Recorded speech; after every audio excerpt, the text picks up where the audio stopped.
Granites, MLA Road, Palluruthi. Contact 9446567002, 98460 60976, 94470 52436.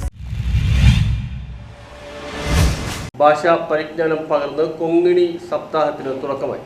തനതായ ലിപിയും ചരിത്രവും പകർന്നു നൽകിയ ഭാഷാപരിചയം തലമുറകൾക്ക് പകർന്നു നൽകി കൊങ്ങിണി സപ്താഹത്തിന് തുടക്കം കുറിച്ചു. കൊങ്ങിണി ലിപിയിലുള്ള കലണ്ടറുകൾ, ഭാഷാ പുരസ്കാരങ്ങൾ, സംഭാവനകൾ, രചനകൾ, സാഹിത്യ അക്കാദമി നേട്ടങ്ങൾ, പുസ്തകങ്ങൾ, ചരിത്രം, സാമൂഹിക സംഭാവനകൾ, സസ്യഫലങ്ങളുടെ കൊങ്ങിണി നാമങ്ങൾ എന്നിവയടങ്ങുന്ന പ്രദർശിനി ശ്രദ്ധേയമായി. കൊച്ചി ചെർളായി കൊങ്ങിണി ഭാഷാ ഭവനിൽ നടന്ന സപ്താഹം corporation bank retired AGM S. Ramakrishnakani ഉദ്ഘാടനം ചെയ്തു. സുരേഷ് പൈ അധ്യക്ഷത വഹിച്ചു. MSC ബാങ്ക് മുൻ ഡയറക്ടർ KNR ഭട്ട്, സാഹിത്യകാരി PS വസന്തകുമാരി, അനിതാക്കണി, സന്ധ്യ വിദ്യാധർ, സരസ്വതി പ്രഭു എന്നിവർ സംസാരിച്ചു.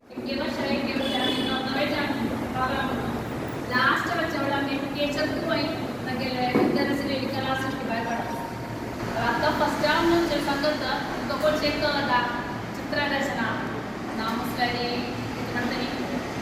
कविता सगळ्यांनी एक नंबर हाडता हे आमी लास्ट हाका ओपनिंग करतली म्हाका सगळं अशें आमी पयलीं समजून एक बूक देवे आमगे हँड रिटन काही मास हे म्हणटात काही मास ते आमगे 3 वर्षाचे चौदू आनी एकल्याने बरयलें तो ब्रेक टाइम आते अशें चोवे കൊങ്ങിണി ഭാഷാ പ്രചാര സഭയും കൊങ്ങിണി കേന്ദ്ര ഗോഷ്ഠിപുരം എന്നിവർ ചേർന്നാണ് കൊങ്ങിണി സപ്താഹം ഒരുക്കുന്നത്. വേനൽ നിയന്ത്രണങ്ങളെ തുടർന്ന് രാവിലെ 9 മണി മുതൽ 11 മണി വരെയാണ് സമയം. കാര്യക്രമങ്ങൾ മെയ് 12 സമാപിക്കും. News bureau, Mattancherry.